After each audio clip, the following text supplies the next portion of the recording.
द्वितीय खंड प्रथम भाग और द्वितीय अध्याय।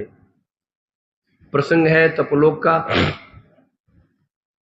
गोप कुमार जी यहाँ पर अब वहां प्रसंग सुना रहे हैं माथुर ब्राह्मण को।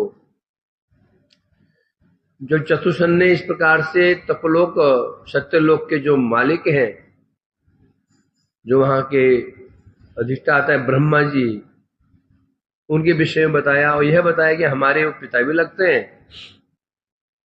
किस प्रकार जगत का पालन भी करते हैं, अनुशासन भी करते हैं, पालन भी करते हैं और शिक्षा भी देते हैं। इसलिए उन्हें क्या बोलते हैं? पितामह। एक पिता पुत्र को जितनी शिक्षा नहीं देता उसे अधिक शिक्षा देते हैं पितामह। दादाजी बोलो, तो बोलो कैसे? पिता पुत्र को वो शिक्षा नहीं दे पाता जो शिक्षा देते हैं पितामह, दादाजी, ग्रैंडफादर कहते हैं इनको। कैसे बोलो, क्या समझते हो? अपना आइडिया लगाओ। यहाँ बैठ, इधर बैठ, तो यहाँ बैठ, तो वहां बैठ जाता हूँ। ऐसे बैठ जाऊँ क्या? इधर बैठ, वहां बैठ जाओ। जो लूले लंगड़े अंधे काने वहां बैठेंगे, और जो अपाहिज है तुम क्यों बैठ गया? बैठ, चेले बैठ गए।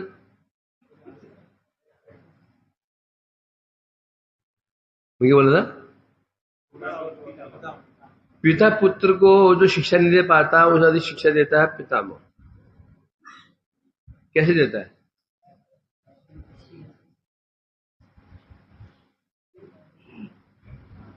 मुरारी क्या आइडिया है?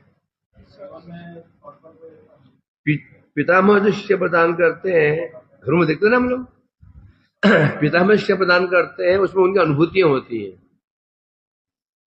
जो पितामह दादा दादी हमें जो उपदेश देते हैं उनमें उनकी बहुत बड़ी उपलब्धियां होती है, अनुभव होते हैं उनके।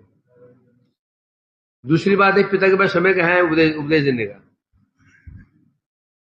सुबह गया शाम को आया, और दादाजी घर बैठे हुए, काम नाम तो है नहीं।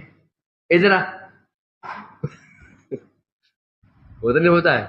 पिताजी सुबह के शाम को आए और दादाजी काम तो है नहीं घर में, रिटायर्ड है, तो फिर दिमाग खाते हैं किसका? किसका? पोते पोतियों का। उनकी शिक्षाएं या फ्री शिक्षा है, जबरदस्ती। होता नहीं होता ऐसा? ऐसा नहीं करना चाहिए, वैसा नहीं करना चाहिए, ऐसा करना चाहिए, यह दिखा जाता है। ब्रह्मा जी कौन है? हमारे पितामह नहीं, क्या होना? प्रपितामह। ये पितामह कहते हैं उनको। पालन भी कर रहे हैं और शिक्षा प्रदान भी कर रहे हैं। शिक्षा के साथ पास यदि देखेंगे तो शिक्षा युक्त पालन ही पालन है। शिक्षा रहित पालन न करना अच्छा है। पालन किया जा रहा है, शिक्षा युक्त हो, वो पालन है, वो बनेगा फूल। शिक्षा रहित पालन बने, वो बने कांटा जगत के लिए। क्या समझे? शिक्षा युक्त पालन किसी हम करते हैं तो फूल बनेगा, जगत को सुख पहुंचाएगा। शिक्षा रहित यदि पालन हुआ, वो जो व्यक्ति है ना, संसार के लिए क्या बने? कांटा बन जाएगा वो। अनेक उदाहरण पड़े ऐसे, अनेक उदाहरण जगत में देखे जाते हैं। इतिहास में दुर्योधन है, कई ऐसे हैं, और वर्तमान में तो देखे जा रहे हैं। पालन जितना महत्वपूर्ण है, उसे महत्वपूर्ण है शिक्षा प्रदान करना। तो यहाँ पितामह ब्रह्मा जी क्या कर रहे हैं? सृष्टि भी कर रहे हैं, पालन भी कर रहे हैं, और साथ में वेद प्रवर्तन के द्वारा धर्म की शिक्षा भी प्रदान कर रहे हैं। ये विशेषता ब्रह्मा जी की। तो कहाँ रहते हैं? बोला कहाँ रहते, बताया था उन्होंने। वो रहते हैं सत्यलोक में, जो सबसे ऊपर वाला लोक है इस ब्रह्मांड का। वो कौन प्राप्त करता है? 100 जन्म तक यदि कोई अब धर्म पालन करता है, वहां उसको प्राप्त करता है। हमें चला था 117 नंबर श्लोक ना, 127। तत्र वैकुंठ लोको अस्ति यस्मिन् श्री जगदीश्वर सहस्र शीर्षा वर्तेद सह पुरुष सदा।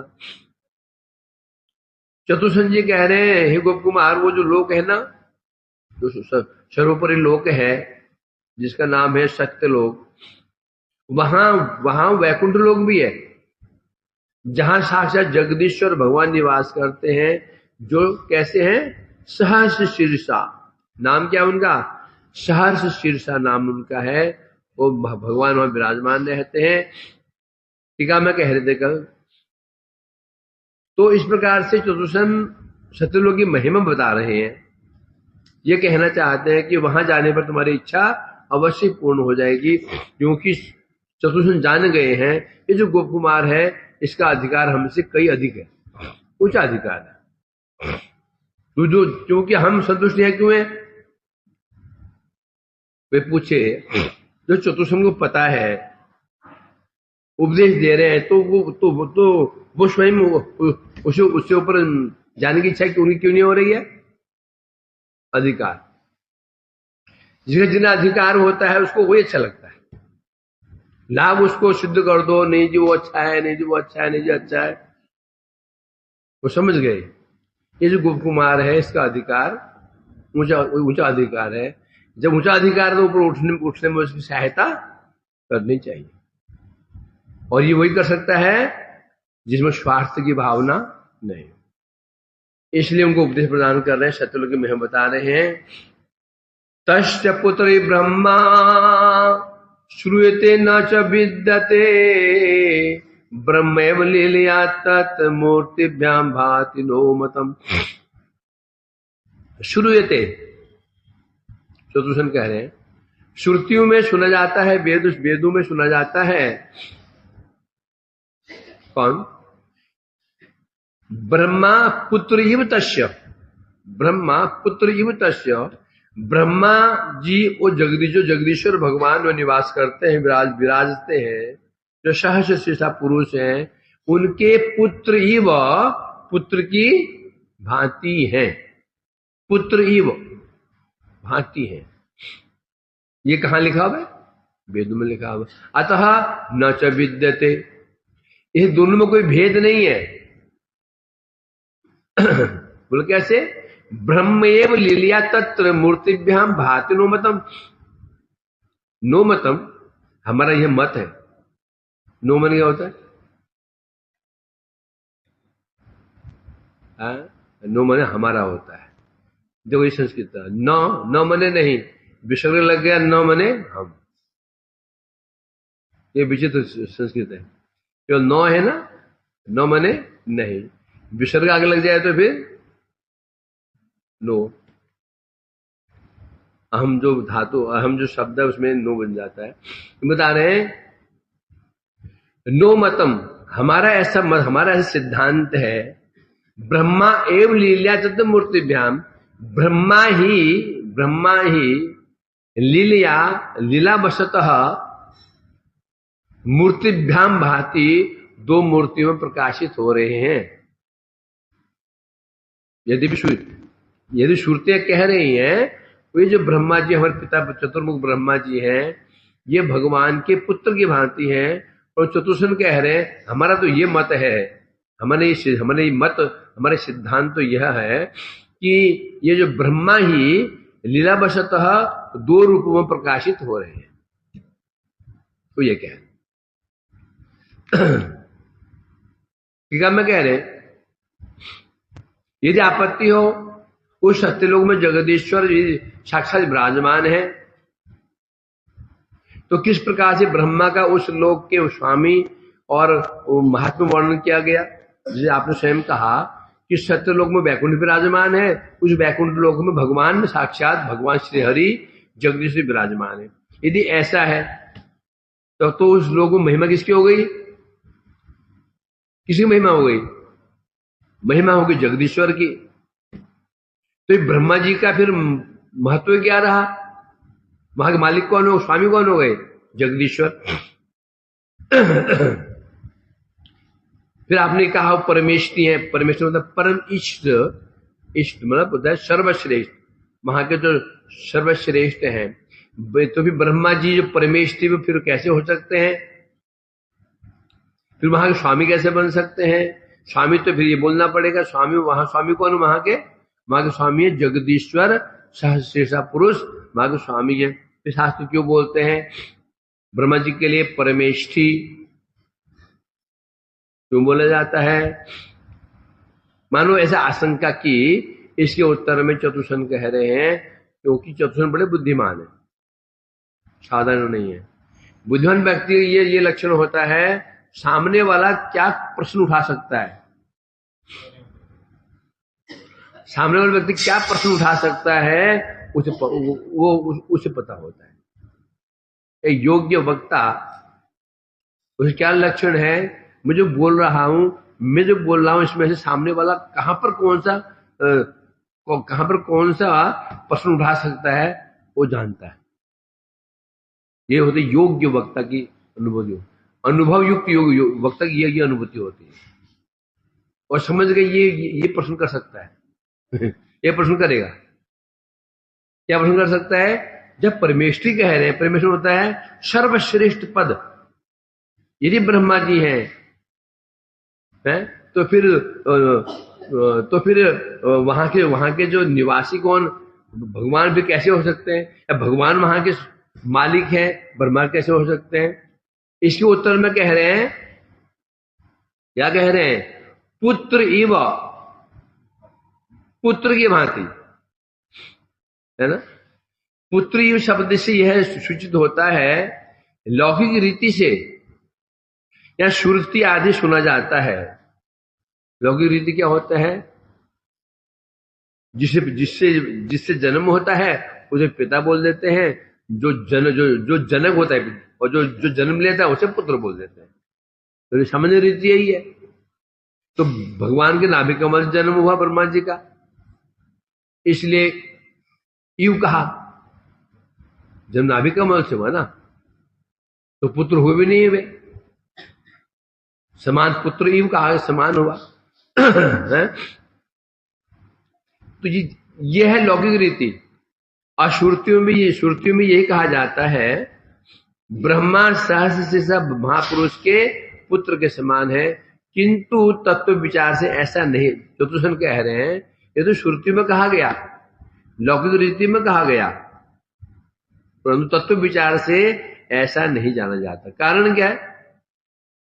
कारण यह है, हम सब ब्रह्मा के पुत्र, हम सब ब्रह्मा के पुत्र है, अब नवीन है, हमने उन्हें जन्म लेते देखा ही नहीं है, क्यों सुना है भैया? कहां ब्रह्मा जी का जन्म हुआ, कहां हमारा जन्म हुआ? जब उनका जन्म, जब ब्रह्मा जी का जन्म हुआ था हम थे नहीं, हमारे बहुत बाद में हुआ, हमें पता ही नहीं वास्तव में जन्म कहां से, वो कैसे कहां हुआ। जो सुना है, बस सुना है, और भगवान के पुत्र हैं, सुना है।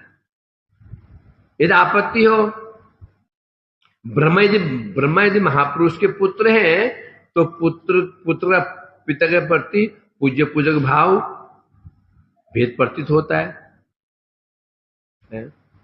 पिता और पुत्र दोनों में भेदभाव है। यदि भेदभाव है, पिता पूज्य होता है, पुत्र पूजक होता है, एक सेवक है ना। क्योंकि हमारा मत यह नहीं है, क्योंकि वास्तव में ब्रह्मा ही लीलावश दो स्वरूप धारण किए हैं, एक चतुर्मुख, एक सहस्रमुख, सहस्र शीर्षा।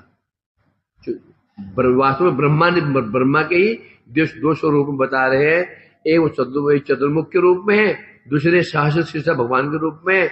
दो रूप ब्रह्मा ही प्रकाशित हुए हैं, अतः दोनों में भेद नहीं है।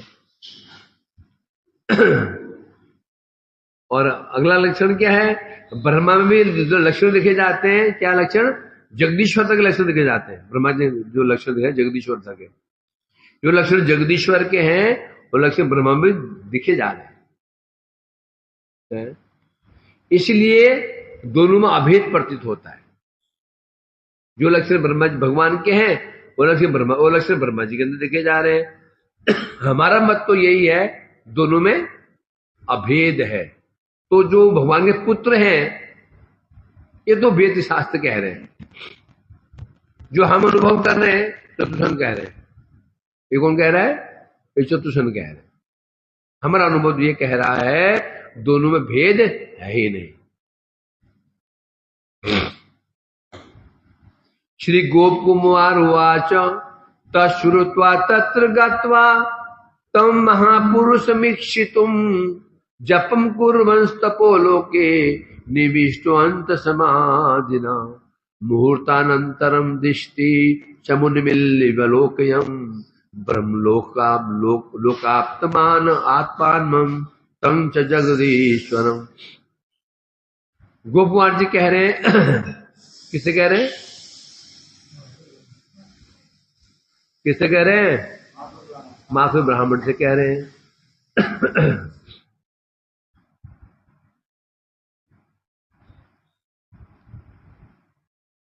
तश्रुत्वा, ये तो महत्वपूर्ण समस्या क्या है? ग्रंथ सामने लगे तो सामने होता ना, तुम मुझसे आगे पढ़ते रहते हो और पूछना बोल नहीं पाते। बंद करो बंद करो बंद करो बंद करो बंद कर बंद कर बंद करो बंद करो। या तुम्हें बैठ जाओ, मैं बैठ जाता हूँ। जानते इसलिए बोल नहीं पाते। मैं पढ़ रहा हूं तो अब आगे पढ़ते रहते हैं।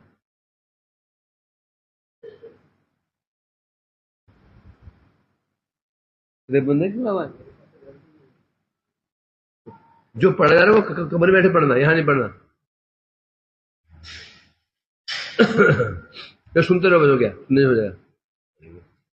यहाँ पे सब बांग्ला लेके बैठ जाओ। श्लोक ले लो, कल वो श्लोक लिख लो, वो श्लोक को देखते रहना। तो गोकुमार जी कह रहे हैं तश्रुत्वा तत्र गत्वा तम महापुरुष वीक्षितुम जपं कुर्वन् तपोलोके निमिष्टो अंत समाधिना अंत समाधि।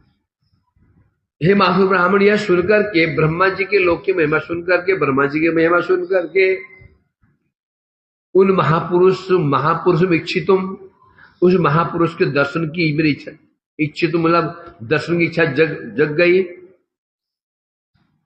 इसलिए वहां जाकर के उन महापुरुष के दर्शन की जब मेरी इच्छा जग गई तो फिर मैं उनको प्राप्त कर इच्छित मतलब प्राप्त करने के लिए, दर्शन करने के लिए मैं साधन करने लगा। क्या साधन? जपम कुर्वन्। जप, क्या जप कर रहे थे? वो क्या जप कर रहे थे?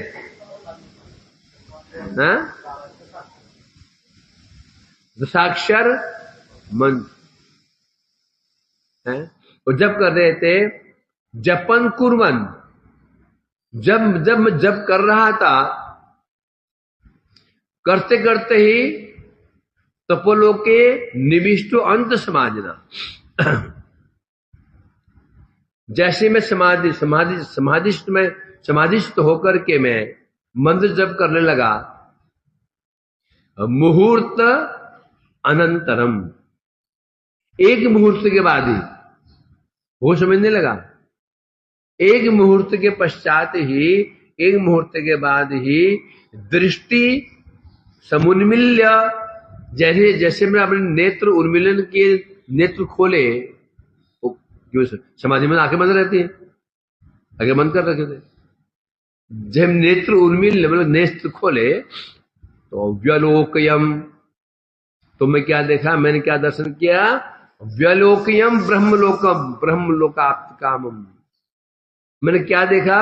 मैं ब्रह्मलोक पहुंच गया। है? अपने आप को मैंने कहा देखा?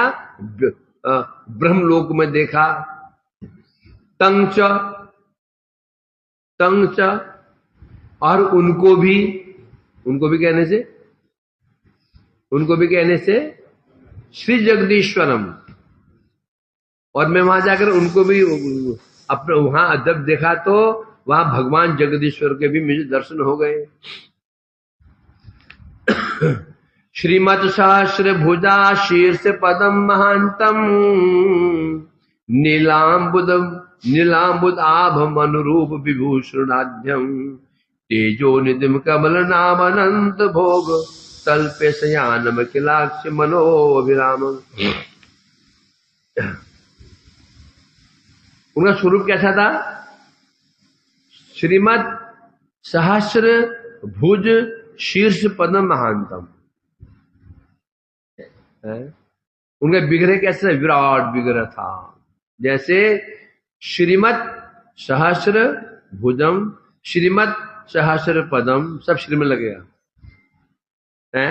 उनकी हजारों भुजाएं, हजारों मस्तक, हजारों पदम चरण कमल और विराजमान थे। और शरीर की आभा कैसी थी? नीलांबुद आभम, नीलांबुद आभ। आभ माने कांति, कांति कैसे? नीलांबुद, नील अंबुद। नीलांबुद क्या है? नील कमल के समान उनके शरीर की अंग कांति थी। और अनुरूप विभूषणाढ्यम, जैसे उनका स्वरूप था उसी स्वरूप उसी प्रकार से उन्हें अलंकार भी विभूषित थे। जैसे बताएं इसमें क्या विशेषता है?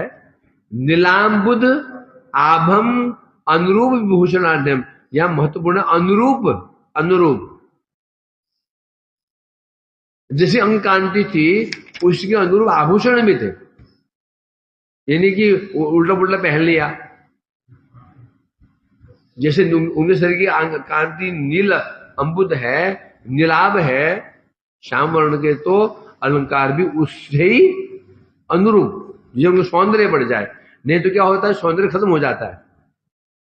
अच्छे अच्छे कपड़े पहन रखे हैं परंतु अनुकूल नहीं है। श्याम वर्ण है, काली कमीज पहन ली और नीली पैंट पहन ली, जमेगा नहीं। श्याम जो श्यामला होता है उसको हमसे कैसे कपड़े पहनने चाहिए? लाइट हल्के कलर पहनना चाहिए। और गोरा है तो उसको डार्क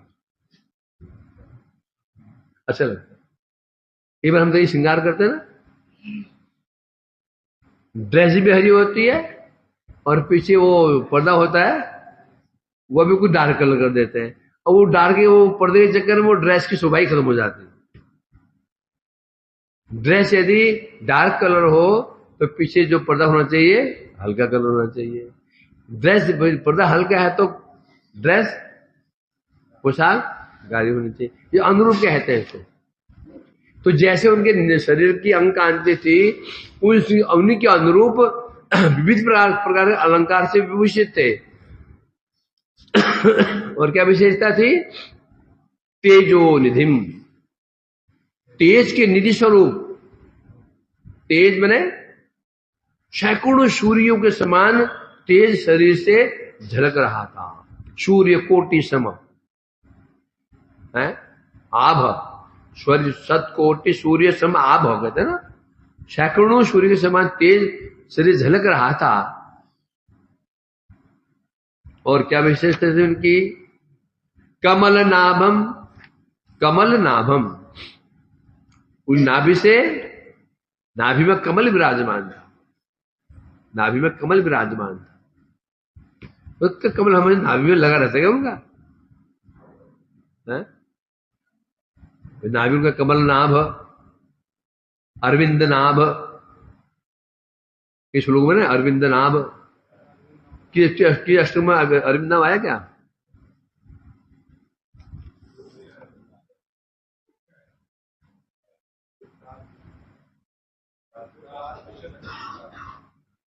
माथुरेण मंडलेन चारुणम, अरविंद नाम पाद है ना। माथुरेण मंडिता, फिर क्या है? उर्मिदरु लास पद्म, पद्म नाम को है ना अरविंद नाम। इस श्लोक में अष्टक में है। तो अरविंद नाम भगवान का नाम है। तो उनकी नाभि में एक कमल सुशोभित हो रहा था। अब तो बोलेंगे तो अटपट सा नहीं है, कमल में नाभ में कमल खिला हुआ है। बहुत ही इस जगत में जो चीजें कुछ कुछ असहज होती है, प्रतीत होती है, वही चीज भगवान में क्या होता है? सहज। ये विशेषता है। जगत में कई चीज मैसे नहीं खाती है, अटपट लगता है, वही चीजें भगवान में आ जाती है, वो चीजें क्या लगती है? भगवान की विशेषता है। परस्पर विरुद्ध धर्म भी भगवान में एक साथ विराजमान हो जाते हैं, एक दूसरे की महत्व को काटते भी नहीं है। इसमें क्या होता है? विरुद्ध धर्म एक साथ आ जाते हैं तो एक दूसरे को वो काट देते हैं। भगवान में क्या है? उनकी क्या विशेषता है? विरुद्ध धर्म रहेंगे और एक दूसरे की महिमा को बढ़ाएंगे। ये भी जगत में विशेषता, भगवान की विशेषता होती है। लेकिन कह रहे हैं, और क्या कर रहे थे वो? अनंत भोग तल्पे शयानम, सो रहे थे। कहां सो रहे थे? अनंत भोग, अनंत कहने से अनंत देव के श्रीअंग में, फण में आराम से शयन कर रहे थे। और अखिलाक्ष, और क्या था? अखिल अक्षि मनोविरामम, अक्षी मनोविरामम, अखिल अक्षी, अखिल अक्षी मनोविरामम। अखिल कहने से समस्त जीव मात्र के नेत्रों को अभिरामम, आनंदित कर रहे थे। जीव मात्र जो वहां विराजमान, सबके जीवों के मन को, जो वहां अथवा जहां वहां विराजमान थे, उनकी सेवा कर रहे थे, सबके नेत्रों को आनंद प्रदान कर रहे थे या कर रहे हैं। टीका में पूछा टीका में कह रहे हैं, मानो गोपकुमार ने पूछा वो जगदीश्वर कैसे हैं, उनकी महिमा बताने के लिए क्या श्रीमत है। 3 श्लोक है। श्रीमत का पहले बताया, श्रीमत में होता है श्रीमत, श्रीमंत, श्रीमंत, भगवान श्रीमंत हैं। अर्थात क्या उन श्रीमंत में होता है महासौंदर्यवान, महा ऐश्वर्यवान, महागुणवान, सब श्री के अंदर आते हैं। तो उनका क्या श्रीमंत कैसे हैं? हजारों भुजाएं, वो बात है, हजारों भुजाएं। अब व्यक्ति क्या श्रीमान लगेगा कि किसी शिशुपाल की वो 3 भुजाएं हुई थी, शिशुपाल की 3 भुजाएं थी ना, श्रीमान लगेगा वो? है ना, अटपटा लगेगा। भगवान कैसे हैं? हजारों भुजाएं, सिर भी हजारों है, चरण हजारों, हस्त हजारों। अब लगेगा सुंदर वो? ये व्यक्ति क्या लग सकता है क्या है? पहले प्रश्न जगह वो सोते कैसे होंगे? लोग बोलते हैं ना, वो सोते कैसे होंगे? यदि वो करवट बदले हैं करवट बदले हैं, नास्तिक लोग प्रश्न कर देते हैं ना, जो विशेष रूप से आर्य समाजी, ऐसे प्रश्न कौन करते हैं? ये आर्य समाजी ऐसे प्रश्न कर देते हैं। तो बता रहे हैं उनके ये, और उनकी श्रीमूर्ति के अनुरूप दिव्य वेशभूषा धारण किए हुए थे। तेज के निधान होने पर भी अंग कांति कैसी थी? नील मेघ के समान कांति युक्त, नील मेघ। कैसे अंग कांति थी? नीलांबुद, और नीलांबुज नहीं कह रहे हैं, एक नीलांबुज होता है, नीलांबुद होता है। नीलांबुज मने नीलकमल, नीलांबुद मने बादल, नवीन मेघ। हाँ तुम हाँ मिला दिया। वास्तव में वो नीलांबुज नहीं था, नीलांबुद आभून था। नीलांबुद, नील मने नील, अंबुद मने मेघ, अंबु मने जल, दौमन देने वाले। कौन? तो जल कौन देते हैं? वो बोलते हैं ये वो है नल का, नल देता है, टैप। अच्छा, हमारे कमरे में पूछे नीलाई है नीलांबुद है। तो नवीन मेघ के समान अंग कांति उनकी है, हैं? ये क्यों कह रहे हैं? कारण यह है समस्त तेज के निधान स्वरूप। पीछे गया ना, कोई प्रश्न कर दे इतना तेज एक साथ जगह मिल जाए तो फिर आंखें तो चुनिया जाएंगे। भक्त देखेंगे, भक्त क्या देखेंगे उसको? है? तेज सूर्य हो और ये चश्मा नहीं पहन लो, ये काला चश्मा पहन लो, फिर तेज को तुम देख सकते हो। क्या चश्मा पहनते हो? धूप में लगते क्या बोलो? धूप का चश्मा, धूप का चश्मा पहनते ना। तो ये क्यों बता रहे हैं कि तेज की निधि कहने से ही संशय आ सकता है, इतना तेज यदि है तो फिर दर्शन कैसे होगा?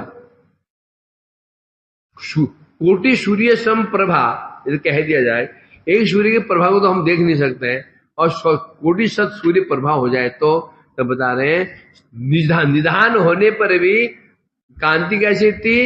स्निग्ध, क्योंकि एक तीक्ष्ण होता है। जैसे देखना अभी गर्मी में जो सूर्य का तेज क्या होता है? प्रखर होता है, तेज चुभता है। और यही जब सूर्य उदित तो हो जनवरी के महीने में, वो किरणें कैसी होती हैं? स्निग्ध होती हैं, चुभती नहीं है।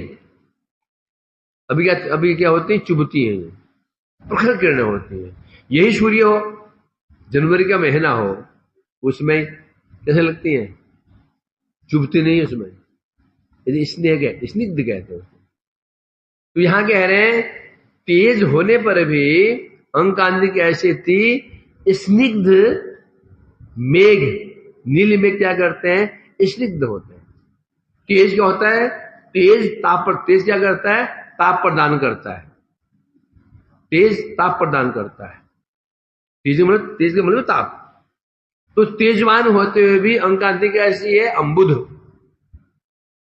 मेघ कांति के समान। इसमें उदाहरण दिया, चाहे कितना तेज क्यों नहीं हो, चाहे बल्ब चाहे 1000 वाट 2000 वाट क्यों नहीं हो, यदि बाहर से वो चिमनी जो वो ना प्लास्टिक लगा देते हैं, क्या कहते हैं उसको, चिपका देते हैं, तो इतना तेज होने पर भी वो तेज क्या हो जाता है? कुछ कम हो जाता है, उसको देख सकते हैं। और क्या कर रहे थे? शयन कर रहे थे। कहां पे? अनंत भोग माने फण, जो अनंत देव जी हैं, उनके वो सैया क्या थी? अनंत देव, जो भगवान अनंत देव है, शेष नाग जी हैं, उनके फण रूपी सैया पर शयन कर रहे थे। और क्या कर रहे थे? शयन करके क्या कर रहे थे? प्राणियों के नेत्र और मन को आनंद प्रदान कर रहे थे। मतलब बच्चे सो रहा हो तो आनंद कैसे प्रदान करेगा? कभी हुआ ऐसा? कभी सो रहा हो तो आनंद प्रदान कर रहा हो? अब यस, मैं ये सुन रहा। जब छोटे बच्चे होते हैं, बेसुध हो सो रहे होते हैं, हाथ यहाँ को, पैर यहाँ को, टांग यहाँ को, है ना? तो वो जो सोते बेसुध होकर के उसमें बड़े ही प्यारे लगते हैं, कोई होश नहीं उनको। मक्खी बैठ रही है, मक्खी घुस रही है, हाथ रखे खुश हो गए। मक्खी बैठ रही, ऐसा किया, खुश हो गए। तो उसमें उनकी सुबह होती बच्चों की, वो बड़ी प्यारी सुबह होती है। तो अच्छा देखा, ये होता है ना? बोला कि ये भोगी वाली बात क्यों करते हो? बात तो सत्य यही है कि नहीं? उत्पादित हुए तो बोले ये अच्छा शांत रहे। तो वो मुद्रा होती, भगवान शयन तो कर रहे हैं, परंतु उनके स्वरूप क्या कर रहे हैं? जितने अखिल अक्षी मनोविरामम, सबके मन को हरण कर रहे थे, मन, नेत्र और मन को आनंद प्रदान कर रहे थे। अतएव हजारों भुजाओं, हजारों मस्तक से युक्त विशाल श्री विग्रह होने पर भी परम सौंदर्य युक्त। ये सार क्या निकाल रहे हैं? यदि कल्पना करो एक व्यक्ति 1000 भुजाएं हो, 1000 पैर हो, 2 ही पैर तो अड़के बैठने लगते हैं, 20 पैर हो जाए, 4-5 हाथ हो जाए उसके, तो कैसे लगेगा? भद्दा, लेकिन भद्दा लगे ना। बोले यहां कह रहे हैं हजारों मस्तक, हजारों भुजाएं, हजारों श्रीचरण, हजारों उनके हस्तकमल होते हुए भी परम सौंदर्य युक्त हैं, ये कहना चाहते हैं। क्योंकि कभी भी विरुद्ध धर्म भगवान में, भगवान के मतलब कि उनके ऐसे उनके स्वभाव कम नहीं करता। भगवान अच्छे अच्छे कपड़े पहन ले, फटे कपड़े पहन ले, शोभा, वो लगता है ठाकुर जी रात को कहीं चोरी करने के लिए गए थे, कपड़े फट गए, वही सोचेंगे। जब मंदिर खोला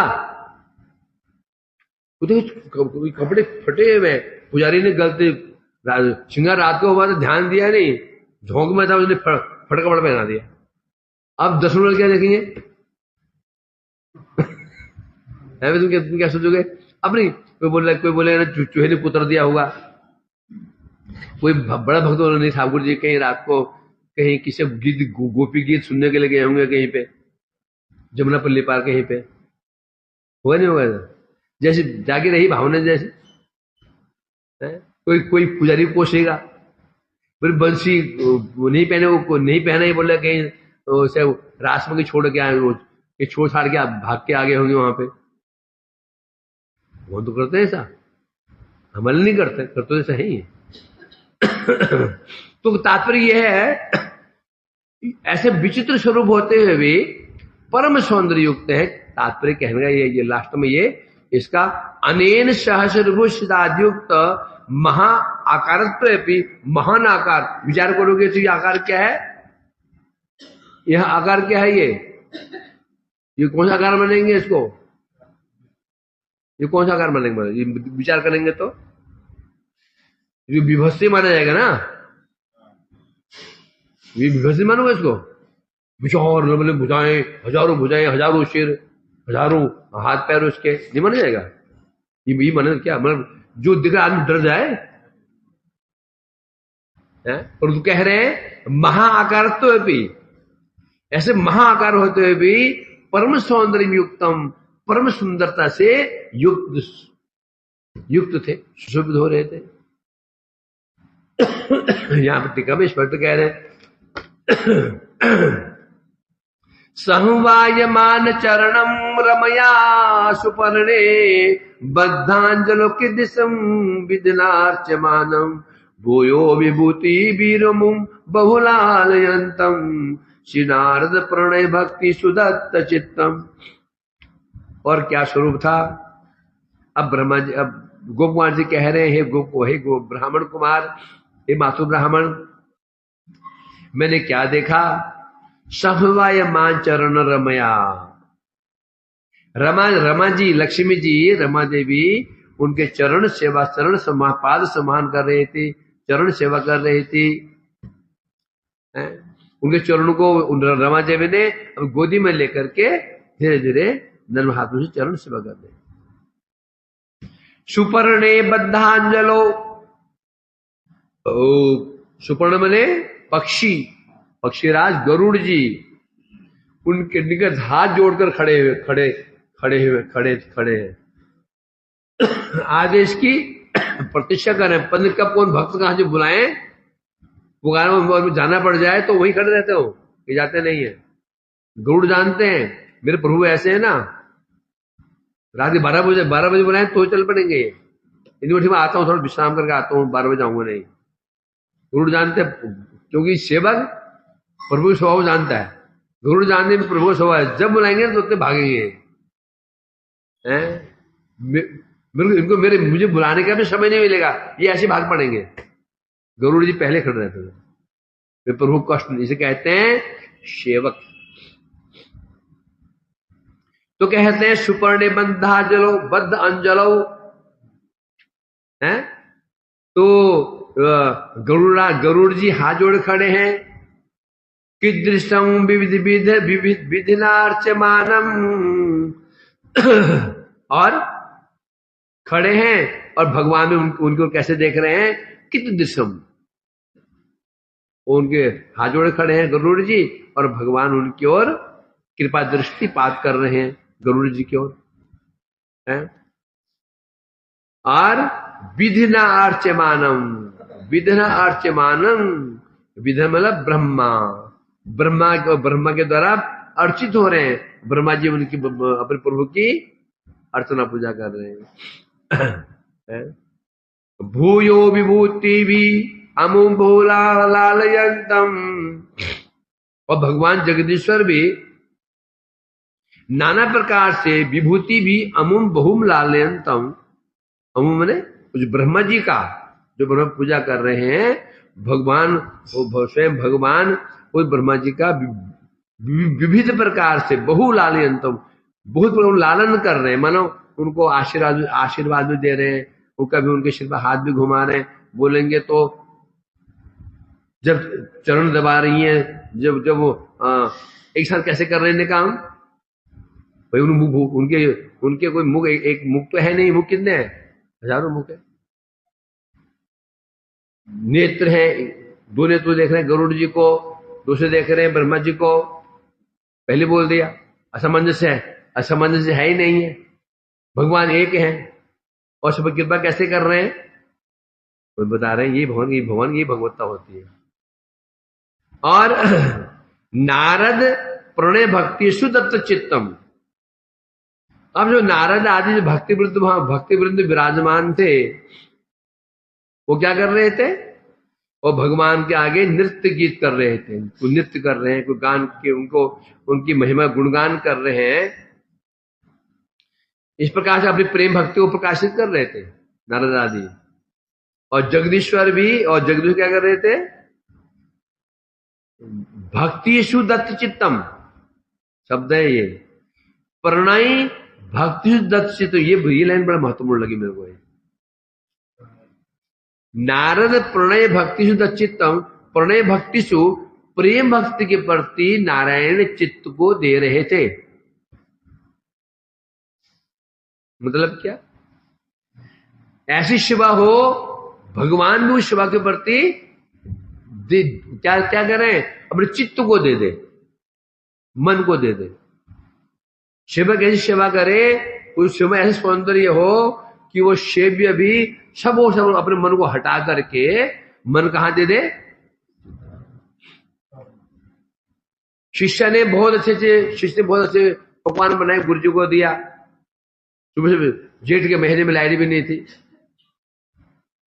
लगी पसीने लथपथ हो गई, 3 बार तो उन्होंने कपड़े निचोड़े पिचन के पसीने में। गुरु जी खाने के लिए बैठे और गुरु जी का चित्त है ही नहीं भोजन में, उनका चित्त भोजन में ही नहीं है, प्रसाद में ही नहीं है, आनंद आएगा।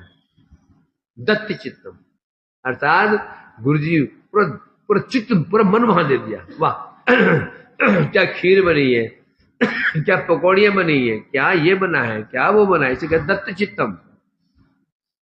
जब दत्त चित्त नहीं होगा वो सेवा नहीं कहलाई जाएगी। सेवा एक तरफा नहीं होनी चाहिए, सेवा 2 तरफा। सेवक के अंदर क्या होना चाहिए, क्या होना चाहिए, सेवा भावना होनी चाहिए, और वो सेवी के अंदर क्या होना चाहिए, ग्रहण करने भावना होनी चाहिए। तो यह स्पष्ट कह रहे हैं यहां पर, प्रणय भक्ति सुदत्त चित्तम है। जो नारद जी जो उनके सामने जो प्रस्तुत कर रहे हैं, उनकी सेवा में चित्त को क्या कर रहे हैं, निमग्न किए हैं। भाई पहले हम सुन के आ चुके हैं ना, भाई कोई व्यक्ति नृत्य कर रहा है, मेरे मन वहां पर नहीं है, आनंद कैसे आएगा, है? तो नारद जी कीर्तन कर रहे हैं, नारद वहां उसमें गान कर रहे हैं, नृत्य कर रहे हैं, नारायण जी अपना मन वहां नहीं देंगे, मन कहीं और वहां रहे, कहीं और रहेगा, तो क्या होगा, ना नारद जी को आनंद आएगा ना भगवान को आनंद आएगा। तो यहां भगवान चित्त कहां दे रहे हैं, नारद जी के जो नृत्य गीत में चित्त दिए हुए अपना, तात्पर्य है कहने का।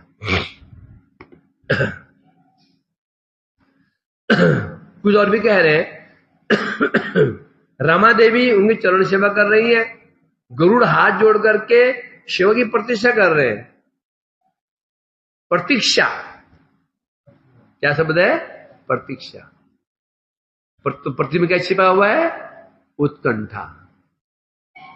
हैं? क्या प्रभु शिवा का अवसर दें, शिवा का अवसर दें, शिवा का अवसर दें, शिवा का अवसर दें, ये कामना उनके अंदर है। प्रतीक्षा में क्या छिपा रहता है? प्रतीक्षा में क्या छिपी रहती है? उत्कंठा। प्रतीक्षा शब्द के साथ उत्कंठा जुड़ी रहती है। उत्कंठा नहीं, प्रतीक्षा नहीं है वो। ये बता रहे हैं यहां पर प्रतीक्षा कर रहे हैं, और जगदीश्वर भी उनके प्रति इसलिए दृष्टिपात कर रहे हैं। ब्रह्मा जी विचित्र वैभवों के द्वारा उनका अस्त्र पूजा कर रहे हैं। भगवान भी अपने करकमलों के द्वारा, अपने हस्तकमल के द्वारा उनको स्पर्श कर रहे हैं। कभी सिर पर हाथ घुमाते हैं, कभी पीठ पर हाथ घुमाते हैं, उन लालन पालन कर रहे हैं। और नारद आदि जो भक्त वृंद है, नृत्य गीत आदि के द्वारा भगवान की भक्ति कर रहे हैं, प्रेम को प्रकाशित कर रहे हैं। और भगवान भी चित्त से, मन से उनके प्रेम सेवा को ग्रहण कर रहे हैं।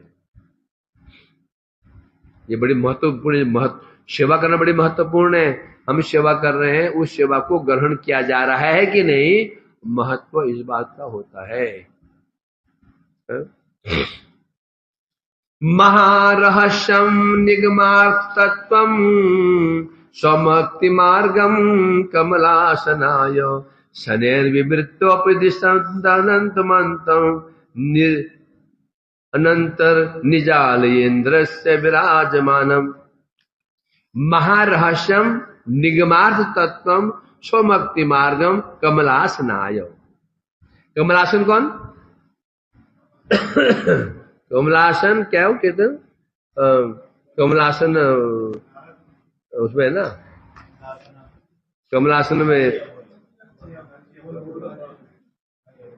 पंचवदन नारदधरी कमलासन। हाँ, कमलासन नाचिया बोले बोलो। कमलासन कौन है? कमल आसन। कमल ही जिनका आसन, उसे कहते हैं कमलासन, पद्मासन, कमलासन। कमल आसन मतलब कमल ही जिनका आसन है। कमल किनका आसन है? ब्रह्मा जी का। तो कमलासनाय, भगवान ब्रह्मा जी के लिए महारहस्यम निगमार्थत्वम, अत्यंत रहस्यपूर्ण जो वेदों के गोपनीय अर्थ है। निगम कहने से गोपनीय समझ, निगम क्यों कहते हैं इसको? निगमन निकलना, जितने तत्व हो सकते हैं जिससे निकलते हैं उसे कहते हैं निगम। तो निगम ने वेद, स्वयं भगवान कमलासनाय ब्रह्मा जी के लिए अत्यंत रहस्यपूर्ण जो गूढ़ तत्व है, वेदों का जो परम गोपनीय सार है, वो क्या है? स्वभक्ति मार्गम। क्या है? गूढ़। वेदों का गूढ़ अर्थ क्या है? गूढ़ सार क्या है? स्वभक्ति। भगवान की भक्ति वेदों का सार है। उस भक्ति के विषय में कमलासन को शनै धीरे धीरे उपदेश प्रदान कर रहे हैं। ऐसे करते हुए निजालय इंद्रस्य विराजमानम, क्या कर रहे हैं?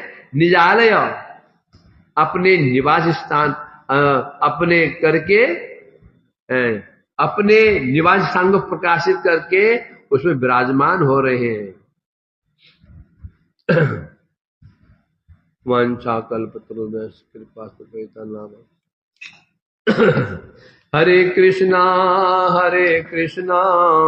कृष्ण कृष्णा हरे हरे, हरे राम राम राम हरे। गीताय गौर हरि बोल, हरि बोल, हरि बोल, हरि बोल, हरि बोल।